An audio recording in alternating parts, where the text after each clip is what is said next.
हर खबर पर होगी आपकी पकड़। डाउनलोड कीजिए ABP live app.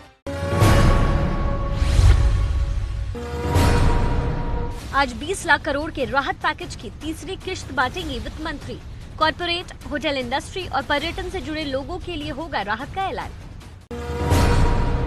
UP, MP, Gujarat और राजस्थान में श्रम कानूनों में बदलाव पर आरएसएस से जुड़े भारतीय मजदूर संघ ने खोला मोर्चा। 20 मई को देशव्यापी आंदोलन का ऐलान। प्रवासी मजदूरों की समस्या पर पार्टी अध्यक्ष जेपी नड्डा के घर देर रात हुई बैठक। गृह मंत्री अमित शाह समेत कई मंत्री शामिल। राज्य सरकारों की लापरवाही उजागर करने का फैसला। ब्रिटेन की सुप्रीम कोर्ट ने माल्या की प्रत्यर्पण के खिलाफ दायर याचिका को खारिज कर दिया है। ये याचिका खारिज होने के बाद विजय माल्या के पास ब्रिटेन में लगभग सभी तरह के कानूनी विकल्प खत्म हो चुके हैं। अब इन्हें 28 दिन के अंदर भारत भेजा जा सकता है। कोरोना संकट के बीच मानसून में देरी की खबर। मौसम विभाग के मुताबिक 4 दिन देरी से पहुंचेगा मानसून। केरल में 5 जून को दस्तक। देश में कोरोना मरीजों की तादाद चीन के करीब पहुंची। भारत में करीब 82,000 मरीज, जबकि चीन में 83,000। बिहार में लौटे मजदूरों से बढ़ी कोरोना फैलने की रफ्तार। अब तक 416 प्रवासी मजदूर कोरोना पॉजिटिव पाए गए। यूपी के अमरोहा में दिल्ली से पैदल बरेली जा रहे एक लड़के को ट्रक ने कुचला। 17 साल के लड़के की मौके पर ही मौत। मुंबई से उत्तर प्रदेश के बहराइच जा रहे प्रवासी श्रमिकों से भरी डीसीएम के अनियंत्रित होकर पलटने से बड़ा हादसा। 60 से ज्यादा मजदूर घायल, एक महिला श्रमिक की मौत। सीएम शिवराज सिंह चौहान के गृह जिले सीहोर के इंदौर भोपाल हाईवे पर दर्जन मजदूर सड़क किनारे सोते हुए दिखाई दिए। 2 पहिया से अयोध्या जा रहे मजदूरों का आरोप, प्रशासन से नहीं मिली मदद। महाराष्ट्र के पालघर में साधुओं की बर्बर हत्या का केस लड़ने वाले वकील की हादसे में मौत हो गई। वकील दिग्विजय त्रिवेदी अपने सहयोगी के साथ साधुओं का केस लड़ने मुंबई के डहाणू जा रहे थे। मुंबई अहमदाबाद हाईवे पर उनकी कार हादसे का शिकार हो गई। दिग्विजय त्रिवेदी की सहयोगी बुरी तरह से घायल हैं। कल एनसीआर के दादरी और दनकौर स्टेशन से बिहार के लिए चलेंगी 4 ट्रेन। नोएडा गाजियाबाद में फंसे मजदूरों को बड़ी राहत। महाराष्ट्र सरकार का रेल मंत्री पीयूष गोयल पर हमला। राज्य के कैबिनेट मंत्री नवाब मलिक बोले, रेलवे नहीं रहा साथ, मजदूरों को पहुंचाने की बजाय मुनाफे के लिए चली एसी स्पेशल ट्रेन। विश्व बैंक ने दी भारत को बड़ी मदद। करीब 7,500 करोड़ के सहायता पैकेज का ऐलान। गरीबों पर खर्च करने की सलाह। मुंबई में कांदिवली के साईं धाम मंदिर के 13 कर्मचारी कोरोना से संक्रमित। बीएमसी करवा रही है संक्रमितों के संपर्क में आए लोगों की जांच।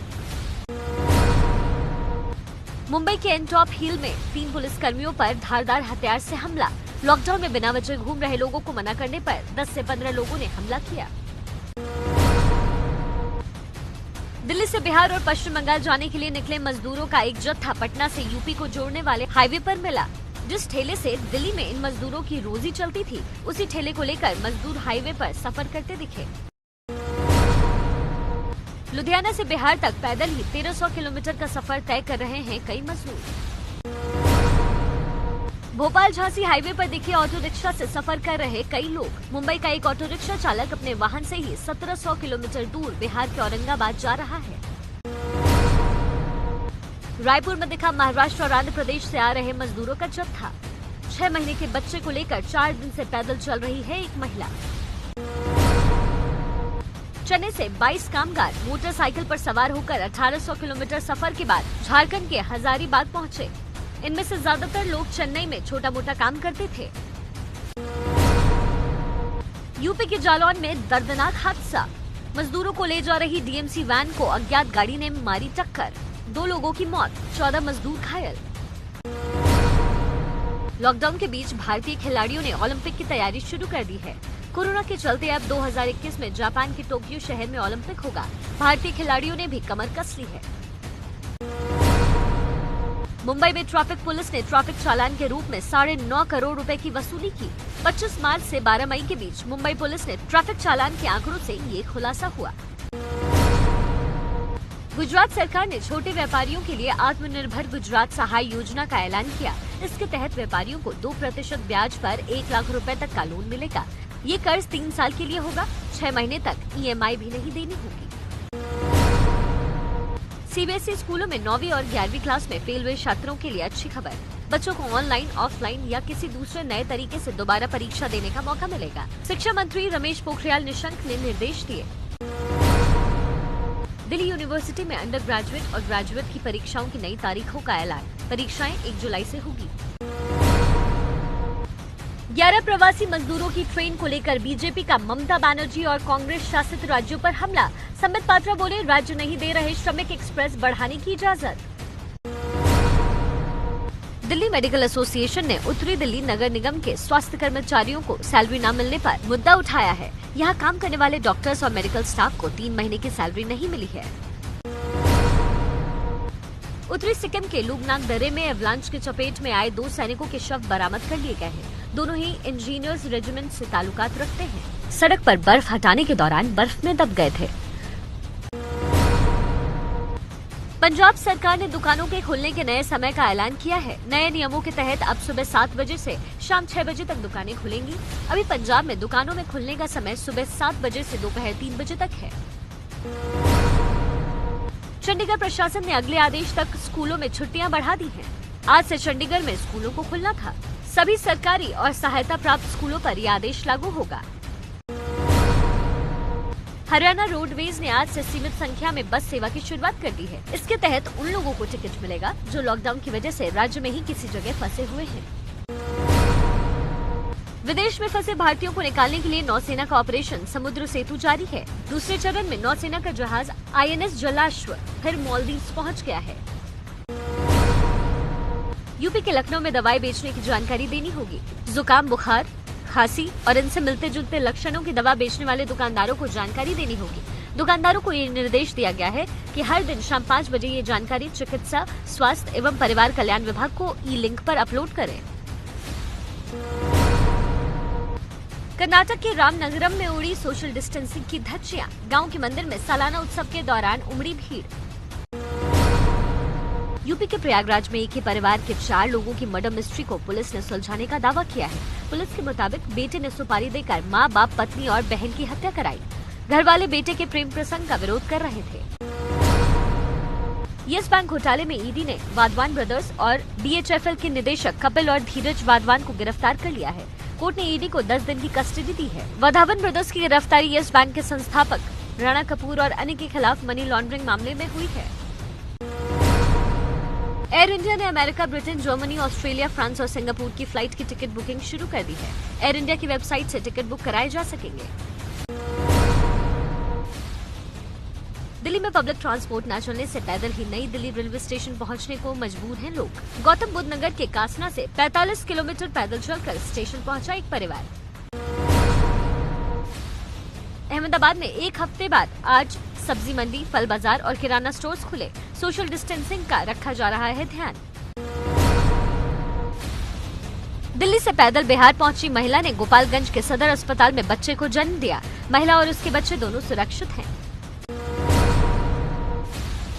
मध्य प्रदेश के कटनी में दिखी महाराष्ट्र से लौट रहे मजदूरों की बेबसी। ट्रक में भेड़ बकरियों की तरह 66 लोगों को ठूस कर लाया जा रहा था। ट्रक वाले ने हर किसी से लिया 2200 रुपए किराया। राजस्थान के 12 जिले के NH27 से पैदल जा रहे प्रवासी मजदूरों का सिलसिला जारी है।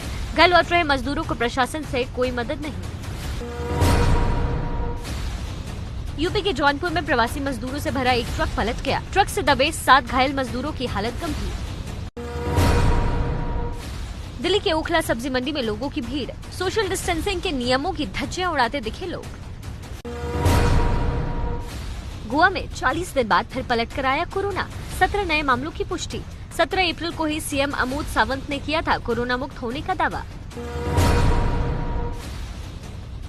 दिल्ली में लॉकडाउन खोलने की तैयारी। केजरीवाल सरकार ने केंद्र को भेजा सीमित तादाद में मेट्रो और बस सेवा शुरू करने का प्रस्ताव।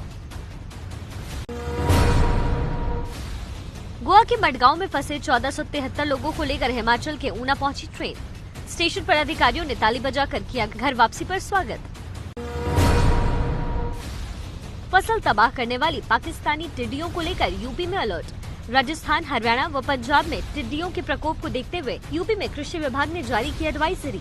पाकिस्तानी टिड्डियों को रोकने के लिए किए जा रहे हैं कई उपाय।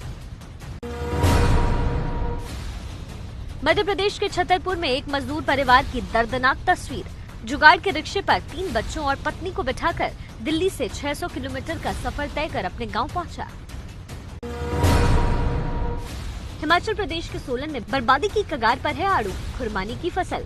सोलन से इन फलों की देश और विदेश में सप्लाई होती है, लेकिन लॉकडाउन में खरीदार नहीं मिलने से परेशान हैं फलों के व्यापारी। उद्धव ठाकरे विधान परिषद सदस्य बन गए हैं। महाराष्ट्र विधान परिषद चुनाव में उद्धव ठाकरे समेत सभी 9 उम्मीदवार निर्विरोध चुने गए। ठाकरे को 27 मई से पहले विधानमंडल के दोनों सदनों में से किसी एक का सदस्य बनना जरूरी था। मजदूरों के पलायन पर राजनीति गर्म। राहुल गांधी ने मजदूरों के दुख दर्द का वीडियो ट्वीट किया तो केंद्रीय मंत्री धर्मेंद्र प्रधान बोले, संकट के वक्त राजनीति न करें। मजदूरों के पलायन को लेकर दिल्ली पुलिस अध्यक्ष मनोज तिवारी ने दिल्ली सरकार पर हमला बोला है। कहा, दिल्ली सरकार ने साजिश के तहत मजदूरों को पलायन के लिए मजबूर किया।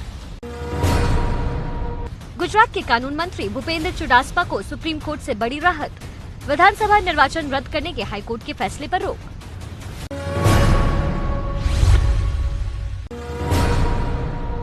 कोरोना संकट की वजह से 15 दिन की देरी से खुले बद्रीनाथ धाम के कपाट। कपाट खुलने के दौरान कोरोना वायरस को दूर करने की प्रार्थना की गई। सिरसा पंचकुला के लिए सिरसा से रवाना हुई पहली बस। हरियाणा के रेवाड़ी से 3 बसें चलने के लिए तैयार। यहां से 2 बसें नारनौल के लिए और 1 बस पंचकुला के लिए रवाना होंगी। इन बसों की बुकिंग यात्रियों ने ऑनलाइन करवाई है।